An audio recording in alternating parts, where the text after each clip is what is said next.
Welcome to one of the biggest crossover events in Power Ranger and Kamen Rider fan fiction history, with almost 30 storylines crossing over.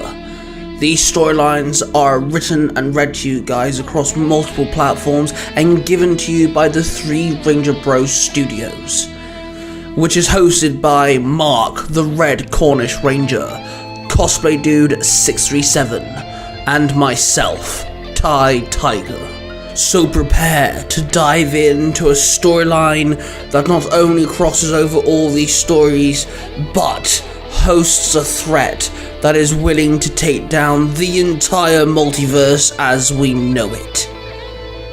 Let us begin. Rangers and Riders Unite. War for the Multiverse. Part 3. The End of Universe 20. Lily was with her new students from the Paisha Academy in the Arctic. She was giving the trio a tour guide at the Ranger Council headquarters, giving them the first-hand experience. And these statues over here are from the original Mighty Morphin Ranger team, later to be upgraded to the Ultra Rangers. They fell in a harsh battle, and these statues are a reminder that every Ranger must stand up to any evil, and protect those who are unable to protect themselves. Lily told them. The trio consisted of Willow, an orphan girl who was introduced to the academy after being saved by the Black Lion Warrior. She possessed the spirit of the penguin, hence why she was given to Lily to be tutored by. Then there was Des from the Arctic. He was born and raised in green grass and snowy fields. He possessed the spirit of the polar bear. Then the third member was Alistair, a bad boy, a hard case, and the one person who'd rather be doing anything else. He had the spirit of the snow leopard. The three teens walked around the Ranger Council headquarters. They entered a room which resembled an auditorium. "So what's this room for?" Des asked. "This is our room for conferences. The Rangers would gather here, bring collected issues, problems, solutions, and ideas," Lily explained. "Well, that kind of makes sense," Willow sighed.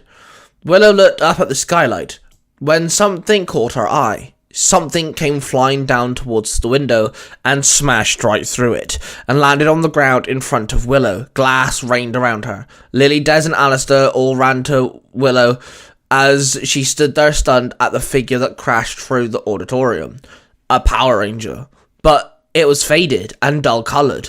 It looked like the Green Turbo Ranger, but it had no colour to it. It stood there with no body language, no life. Willow stared right into its visor and saw nothing but darkness. Lily took a step forward and stepped in front of Willow. Then she tapped her communicator 3 times, with 2 seconds between each one. Then she pulled out her solar morpher and placed her glasses on. She tapped the side of them, slammed her fist into her palm, and threw the fist out. "Jungle Beast, Spirit Unleashed!" she called out, and in a flash of yellow, she morphed into the yellow Jungle Fury Ranger. She pulled out her Master Claw and activated. Her suit shifted into her Master form. "Jungle Master Mode! Jungle Fury Yellow Ranger!" she barked. She dived forward, her thrusters propelled herself forward, and she slammed into the Faded Ranger, throwing it across the auditorium. The Jungle Beast Yellow Ranger slashed the Faded Ranger several times with her Master Claw. Then she bat-flipped, kicking the Faded Ranger in the chin. As the Yellow Ranger fended off the Faded Ranger, a box teleported in front of the trio. "Yo, what's this?" Des asked. "It's your morphers! Take them! It's time!" the Yellow Ranger barked as she blocked a kick.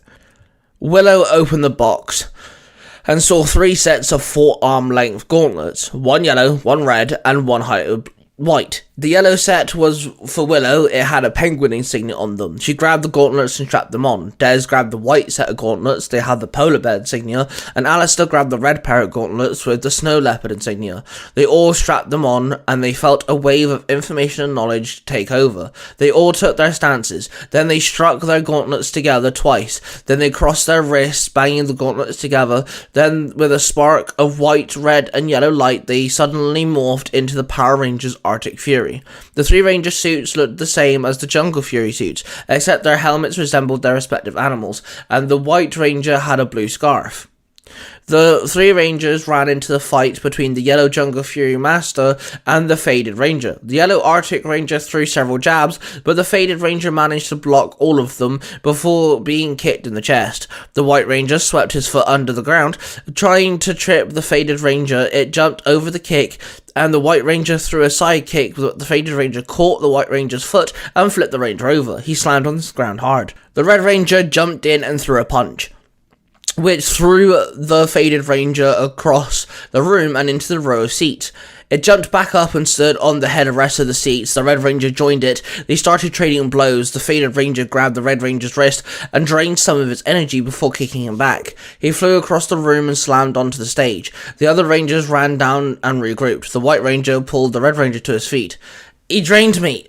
I think I feel slightly weaker now," the Red Arctic Ranger told his team. The Faded Ranger lunged across the room, covering the distance in one leap. He landed on the stage. The Yellow Jungle Fury Ranger used her thrusters to thrust forward and slash the Ranger with her claw. The Yellow Ranger then grabbed it and thrust it upwards, smashing through the ceiling and landing in the reception room by the entrance. They thrust up into the air and kicked it down and landed on the floor. The three Arctic Rangers jumped up through the massive hole in the ceiling now and landed next to the Yellow Jungle Fury Ranger. They looked around and saw more of the Faded Rangers had filled the reception. One of them had a receptionist in its grips, draining the life force energy from her. The receptionist dropped to the ground, nothing but a skeleton. The four Rangers looked around and saw the several Faded Rangers and the few skeletons that laid on the ground. "Everyone outside now!" the Yellow Jungle Fury Master barked. All four Rangers bolted outside of the building. They stopped at the top of the steps. They turned around to see 7 Faded Rangers stood there just staring at the 4 Fury Rangers. The 7 Faded Rangers ran at the Fury Rangers, and the Yellow Jungle Fury Ranger bolted forward. Her thrusters ignited and threw her. She slammed into the group of 7 Faded Rangers, knocking most of them off their feet. Then suddenly someone landed next to the Yellow Ranger, and as he landed, he spun around and kicked one of the standing Faded Rangers off their feet. He stood there in his fighting stance. "Jason, you're okay. It's nice to see you out and about," the Yellow Jungle Fury Ranger muttered. Jason was from an alternate universe, and he had been saved by Mark the Red Cornish Ranger, and been taken refuge in Universe 20. "I went for some training. I saw these things all over town. Came here when I saw no rangers about. All I found was skeletons.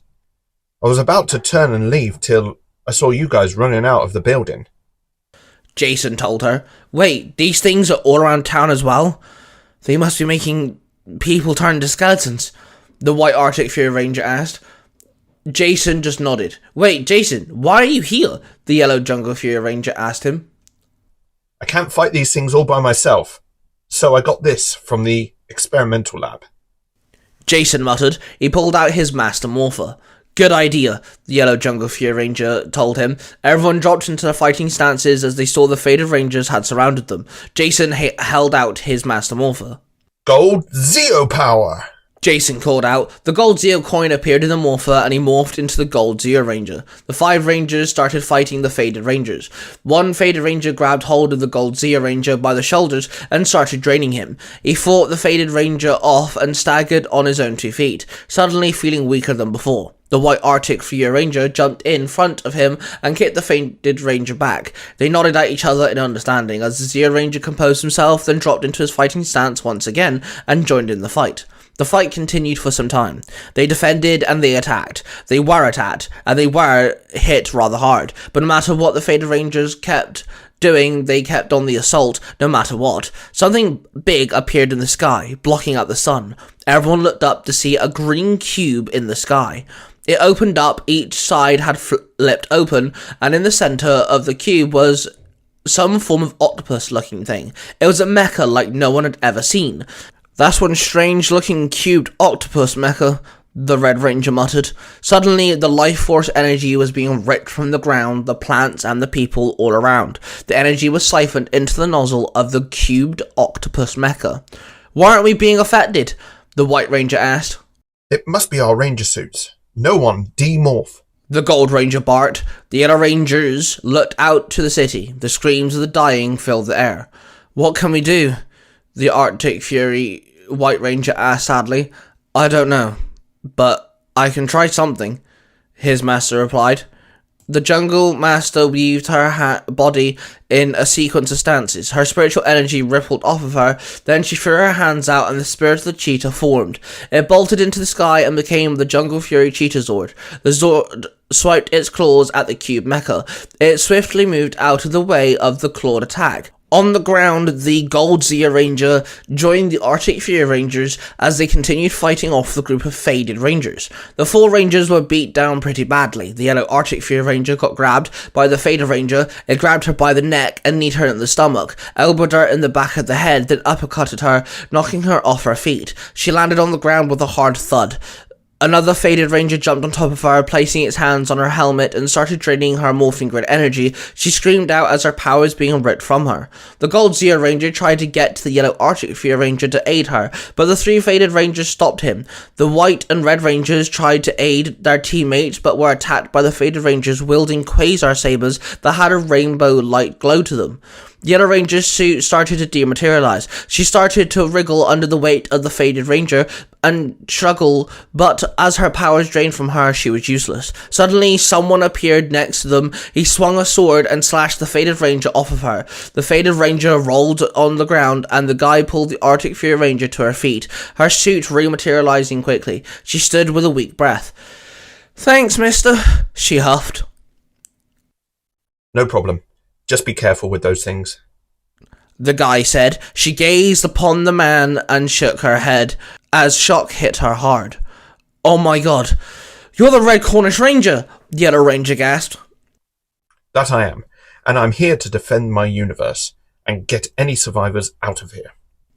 Mark nodded. There were 2 boys with him. Mark introduced them as Justin and Dante. The yellow Arctic Fury Ranger dived back into the fight as Mark, Justin and Dante all revealed their morphers. Mark held his Cornish power morpher out. Justin slammed his hand on his cyber morpher, and Dante pressed the center button of his growl morpher and held it to his ear. In a flash of colored lights, the red Cornish Ranger, the blue Cyberforce Ranger, and the silver Wild Force Ranger joined in on the fight. The Red Cornish Ranger joined the Gold Zia Ranger in the fight against the Faded Rangers. The Red Cornish Ranger summoned Saba and started slashing down the Faded Rangers. The Gold Zia Ranger summoned its staff in extended mode and used it to strike down the Ranger villains down. Hello, old friend. It's been a while. The Gold Zia Ranger called out as he shot an energy blast at one of the Faded Rangers. I'm glad you're okay, Jason. I'm glad someone with your skill is still around. The Red Cornish Ranger replied. The Blue and Silver Rangers tag-teamed one of the Faded Rangers, but their efforts were met with no results. The Cube Octopus Mecha rotated rapidly and struck the Cheetah Zord, making it disperse back into spiritual energy. The pressure released threw the Jungle Fury Yellow Ranger off her feet. She managed to jump back up quickly, but was kicked back by a Fadenizer. The Red Cornish Ranger had told them that's what they were called. The Red Cornish Ranger backflipped away from the fight and he opened his holographic map, which scanned for life forms. The scanner scanned the entire planet. The Red Cornish Ranger then scanned the whole universe. KO-35, Eltar, Aquitar, Triforia. Every planet was lifeless. No sign of society, plant, or creature. The Red Cornish Ranger walked into the middle of the fight and opened a portal. He stood there and pointed at the portal before him. Everyone! Get in now! The Red Cornish Ranger ordered.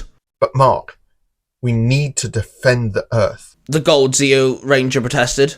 We can fend them off till backup arrives, the White Arctic Fury stated. There's no point. Earth is gone. They got the whole universe. There's no life left. Other than us. We need to get out of here. Dante, Justin, and myself are taking refugees. We've managed to get the Ultra Rangers. You guys can join us as well. We are trying to figure a way to stop all this. Now, come on. The Red Cornish Ranger barked at everyone. The Arctic Fury Rangers, Yellow Jungle Fury Ranger, and the Gold Zia Ranger all ran through the portal. The Silver Wild Force Ranger walked up to the Red Cornish Ranger. He placed his hand on the Red Ranger's shoulder, then he walked through the portal as well, followed by the Blue Cyberforce Ranger. The Red Cornish Ranger stood before the portal, but instead of walking through it, he summoned the Sword of Darkness. He turned around and swung the evil blade at the Fadenizers. He slashed every single one of them down. He stood there and watched as they all stood back up like nothing had happened. The Red Cornish Ranger looked up and saw the cube octopus mecha as it started to absorb the entire planet's life force. He shook his head, then walked through the portal. The command center now hosted the Rangers and Riders and Companions from Universe 19, some of the Rangers and Ultra Rangers from Universe 20, the Power Rangers Street Foundation and Apex Rangers from Universe 113, and the Global Team from Universe 2118. Welcome, everyone. I wish we all met under different circumstances. Whilst our two teams went to collect the Apex Rangers and those from Universe 20, the ones left behind start strategizing a counterattack. Zordon told the room. What did you come up with? Dante from Universe 19 asked. Billy, Haley, and CJ have come up with a plan. Zordon stated. Thanks, Zordon. Okay, I've taken all the knowledge we know, taking everyone's statements, making graphs, running diagnostics, and we figured out a few things. Billy told the Union. Billy pressed a small remote and the hologram appeared before them. Everyone saw the diagram on a certain universe.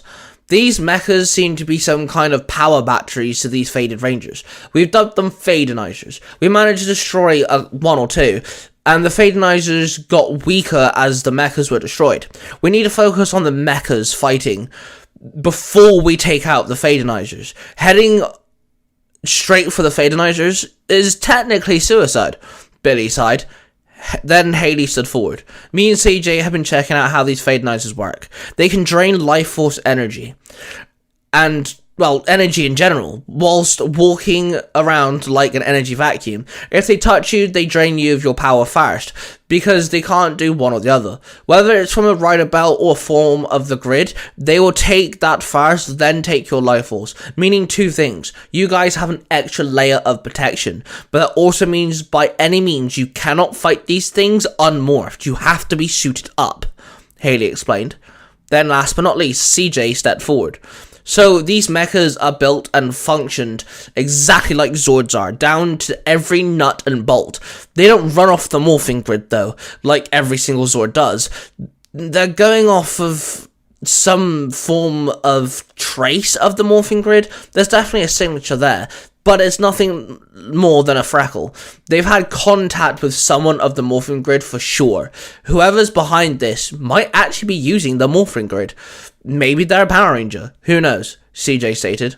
So what's the plan now? Stephanie asked. We need allies. We know those mechas are going through the multiverse. Maybe we have more allies out there. We need to send a call out to all those who are willing to listen. A call for action. To ask for help, but also to give those who need shelter a place to hide. Zordon told them. Shinon then cleared her throat. We have not seen any of these mechas use teleportation. They just leave the area, so going off that knowledge, we came up with an idea to tail them, follow them back, maybe find out where those things go. Maybe we can find a ringleader of sorts. Shinon suggested. Brohan then stepped forward. Out of myself and my siblings, I have the most battle experience. I wish to work with all of you here and build an alpha team and a beta team. The alpha team will go and find these mechas, no matter where they are, and attack. Then, when the mechas leave, beta team will follow them, stealthily, and find their location. Then, when they find something, they'll signal the rest of you to join them, Brohan stated. Everyone looked at each other and nodded in agreement. We keep talking about the multiverse and planets and all its people, which are valid of course, but what about the realms that blur between the barriers? Violet piped up. She glanced over to Penny, who gave her a slight nod in agreement. Valid point, Princess. While Brohan makes Alpha Squad and Beta Squad, we shall make a team to go and check out the realms. Maybe they also need aid, or better yet, can aid us in our war for the multiverse. Zordon replied to her. Why not just contact them? Xander from Universe 19 asked. We don't want to risk it. The realms aren't all sunshine and rainbows, and we don't want people buddying up. Billy replied. Jason, I name you leader of Alpha Squad. I believe you should make the call to the multiverse. Zordon said to Jason. Jason, the leader of the Ultra Rangers, stepped forward and nodded. Haley presented him with a microphone. He gripped it tight. He looked over his shoulder to Haylin, then over to Mikhail, who nodded at him. Jason took a deep breath, and then relayed the message for everyone across the multiverse to hear. A call for aid, a call for refuge, a call for every Power Ranger and Kamen Rider to answer. My name is Jason Lee Scott. I am the Red Ultra Ranger. I hail from Universe 19. I currently stand in shelter with others from across the multiverse. We came under attack by mechas mirroring technology that those of the Morphin Grid use for Zords. And Fated Rangers we are dubbing Fadenizers. This new enemy threatens every single living thing, plants, creatures, and planets. The Power Rangers, the Ultra Rangers, Apex Rangers, and Kamen Riders must unite. We must stand together. We must fight this fight like we have done so many times before. So I say to those willing to fight, to those who need shelter, to those still out there, come to us, survive and fight for our multiverse. What you have just listened to is a product created by the Three Ranger Bros Studio. Hosted by three cosplaying fathers who happen to be massive geeks of all sorts of fandoms. They are Mark, the Red Cornish Ranger, Cosplay Dude 637, and Ty Tiger. The studio covers different types of YouTube videos, TikToks, podcasts, and live streams. If you wish to find out who cosplays who, the YouTube channel, the TikTok accounts, and the podcasts, and all of the other social media platforms, please go to the 3rangerbrostudios.com.